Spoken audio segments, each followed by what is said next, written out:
तो देखा आपने कैसे नोएडा, गाजियाबाद और ग्रेटर नोएडा की तमाम महंगी महंगी सोसाइटी में करोड़ों के आशियाने खरीदने के बाद भी फ्लैट ओनर्स को एओए और डीआर की मनमानियां झेलनी पड़ रही। एक ही घर में रहने वाले लोगों को फर्स्ट ओनर और सेकेंड ओनर में बांट दिया गया है। इन्हीं परेशानियों को लेकर हमारी टीम ने नेफोमा अध्यक्ष और डिप्टी रजिस्ट्रार से भी सवाल किए।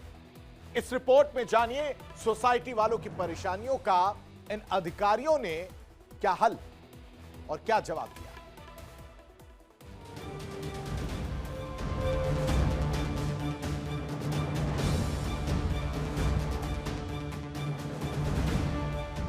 दिल्ली के एनसीआर से जुड़ी इन तमाम सोसाइटी वालों की परेशानी तो अब आप समझ ही गए होंगे। सोसाइटी निवासियों ने खुलकर बताया कि किस तरह डिप्टी रजिस्ट्रार कार्यालय की दोहरी नीति के चलते तमाम एओए अपनी मनमानी कर रहे हैं।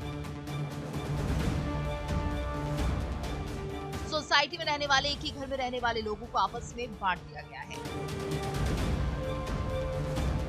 ये लोग वोट तो डालना चाहते हैं, लेकिन अधिकारी अपने हिसाब से चुनाव को मैनिपुलेट करते हैं, नए नए नियम बनाते हैं और विवाद का जन्म होता है। लोगों को अपने मतों का प्रयोग करने का अधिकार नहीं मिल पाता है। इन्हीं सवालों को लेकर जब हम डिप्टी रजिस्ट्रार और नेफोमा अध्यक्ष से बात करने पहुंचे तो जानिए उन्होंने क्या कहा। एओ इलेक्शन एक बहुत बड़ी समस्या है ग्रेटर नोएडा वेस्ट या नोएडा और पूरे गौतम बुद्ध नगर जिला में। आपने देखा होगा कि आए दिन झगड़े होते रहते हैं इस वजह से एओ इलेक्शन को लेके। तो इसमें जो जैसे कि एक मुद्दा अभी आपने जैसे बताया कि एक कोई फ्लैट है, फ्लैट में दो अलॉटी होते हैं, जैसे एक अलॉटी है फर्स्ट और सेकंड होता है को एप्लीकेंट। तो इसमें जो बात आ रही है कि क्या सेकंड अलॉटी वोट देने का अधिकार है या नहीं है। तो इसमें मैं आपको बताना चाहूँगा कि सेकंड अलॉटी को फर्स्ट जैसे अलॉटी है वो ऑथोराइज कर सकता है। और यहाँ देखा ये गया है कि अलग अलग जैसे बायलॉज सोसाइटियाँ बना लेती हैं। जैसे अपार्टमेंट ओनर जो अपार्टमेंट का एक्ट है वो यहाँ तक हमने देखा है कई सोसाइटियों में कि जो किराएदार रहता है उसमें तो उसको भी वो रजिस्टर्ड कर देते हैं, ऑथोराइज कर देते हैं कि उसको वोट देने का अधिकार है। तो इसमें होना तो मेरे हिसाब से यही चाहिए कि अगर जो फर्स्ट अलॉटी है और वो रह रहा है बेंगलोर में, यहाँ उसका किराएदार रह रहा है, या जो सेकंड को एप्लीकेंट है वो रह रहा है, तो वो एक ईमेल के माध्यम से या रजिस्टर्ड तरीके से उसको रजिस्टर्ड कर सकता है वोट को देने के लिए। तो ये होना तो यही चाहिए जैसा नियम है। अगर ऐसा नहीं है तो मैं रजिस्ट्रार साहब से ये भी आग्रह करूंगा कि उसमें अमेंडमेंट किया जाए और वोट देने का अधिकार सेकंड अलॉटी को भी होना चाहिए, या कोई जो किराएदार है और वो रजिस्टर्ड करना चाहता है फर्स्ट अलॉटी तो उसको होना चाहिए। तो चलिए अब आपको बताते हैं सोसाइटी निवासियों की तमाम परेशानियों को लेकर जब हमने डिप्टी रजिस्ट्रार से सीधे और सटीक सवाल किए तो उन्होंने क्या कहा। इसमें हम बताना चाहेंगे कि जो यूपी अपार्टमेंट का मॉडल बाय हाउस है उसका नियम 5 में कहा गया है कि जॉइंट ओनरशिप के अंतर्गत जिसका नेम पहले शेयर में आएगा उसको वोट देने का अधिकार होता है।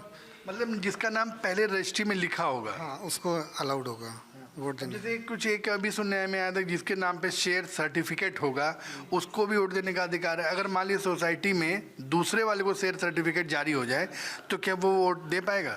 शेयर सर्टिफिकेट आपका एओ जारी करता है, हमारे यहाँ से नहीं होता है। तो उसमें वो शेयर सर्टिफिकेट जारी करते हैं, जो शेयर सर्टिफिकेट जिसका नाम फर्स्ट आ जाता है तो उसको वोट देने का अधिकार होता है, लेकिन वो भी डीड को देख के ही किया जाता है। नहीं, अगर मैं कह रहा हूँ कि अगर शेयर सर्टिफिकेट जारी कर दे कोई जैसे सहकारी समिति में दूसरे ओनर को, तो क्या वोट देने का अधिकार उसको हो जाएगा? सहकारी समिति और हमारे थोड़े नियम मतलब डिफरेंट हैं, ये है। यानी जिसका रजिस्ट्री में पहला नाम है वोट वही देगा। पर हम लोग प्रेफर वही करते हैं कि जिसका रजिस्ट्री में पहला नाम है वही वोट दे, ताकि कोई कंट्रोवर्सी ना रहे। और जिन फ्लैटों की रजिस्ट्री नहीं है, जैसे ये तो बात हो गई रजिस्ट्री की, जिन फ्लैटों की रजिस्ट्री नहीं है तो उसमें जो रह रहे हैं उनको किसको वोट देने का, मतलब अगर पोजीशन है तो वोट दे सकता है या नहीं दे सकता, चुनाव लड़ सकता है या नहीं लड़ सकता? उसमें जब चुनाव होते हैं तो उसमें इलेक्शन कमेटी या इलेक्शन अधिकारी वो जो भी उनके पास डॉक्यूमेंट होते हैं उनको देख के वो डिसाइड कर लेता है वहाँ पे कि किसको वोट देने का अधिकार है, नहीं है। नहीं, जैसे जो पोजीशन लेटर है तो वो चुनाव लड़ सकता है या वोट दे सकता है या नहीं, आपके नियमानुसार? हमारे नियमानुसार तो डीड ऑफ अपार्टमेंट होनी चाहिए, इसका मतलब रजिस्ट्री होनी चाहिए। मतलब अगर रजिस्ट्री नहीं है तो वो वोट नहीं देगा? हाँ, वोट देने का मतलब रजिस्ट्री नहीं होगी तो उसमें डीड ऑफ अपार्टमेंट नहीं होगी, तो एक्ट के अनुसार डीड ऑफ अपार्टमेंट होना जरूरी है। तो ये रहता है हमारे यहाँ पे। मतलब अगर पोजीशन है तो वोट नहीं दे सकता? नहीं, पोजीशन है, उसमें कई बार होता है कि आप जीबीएम में डिसाइड कर लिया जाता है, क्योंकि बहुत सी समस्या यहाँ पे ये है कि आपके यहाँ रजिस्ट्रेशन नहीं है बहुत लोगों की सोसाइटीज़ में, तो उसमें फिर जीबीएम डिसाइड करती है कि अगर वहाँ डिसाइड हो जाता है उनकी सोसाइटी में कि सभी वोट डाल सकें, सबके पोजीशन सर्टिफिकेट है, मेंटेनेंस दे रहे हैं, तो जीबीएम के निर्णय पे हम लोग विचार करके आगे कार्रवाई कर देते हैं। लेकिन सर कई बार तो जीबीएम अपने मतलब स्वार्थ सिद्धि के लिए अपने मतलब के हिसाब से वो नियम बदल भी सकती है बैठक में, तो उसमें अगर नियम बायलॉज में ही नहीं है, अपार्टमेंट एक्ट में ही नियम नहीं है कि पोजीशन वाला वोट देगा, तो जीबीएम कैसे तय कर सकती है नियम विरुद्ध? नहीं, पोजीशन वाला मतलब ये नहीं कि मतलब वो जीबीएम उसमें इलेक्शन ऑफिसर के ऊपर डिसीजन आ जाता है, वो जीबीएम बिठाता है, अगर सर्वसम्मति होती है तो दे देते हैं, क्योंकि वोट देने के अधिकार आप किसी का वंचित नहीं कर सकते। कोई आदमी वहाँ रह रहा है और किसी कारण से अगर उसकी डीड नहीं हो पाई है तो उसका फॉल्ट नहीं है ना उसमें, तो अगर सब सर्वसम्मति होती है सोसाइटी में तो दे देता है वोट, उसमें कोई नहीं है। अभी एक सोसाइटी में आपके द्वारा एक जीबीएम का जो रद्द किया गया है उसमें ये उठाया गया है कि जो सेकंड ओनर है उनको जीबीएम में आने का या बैठने की अनुमति नहीं दी जा रही थी, तो इस आधार पे आपने उसको रद्द किया, उसमें क्या मामला है?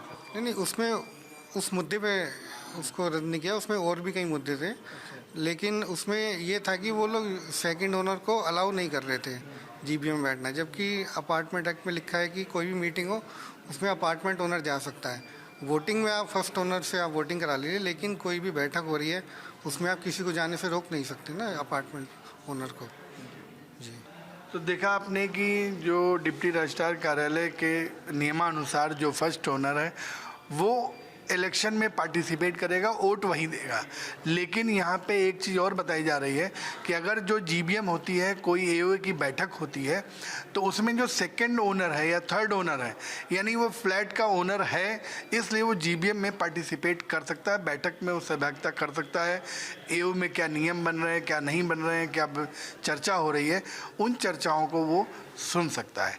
इंडिया डेली के लिए वीडियो जर्नलिस्ट मृत्युंजय के साथ संतोष पाठक, गाजियाबाद।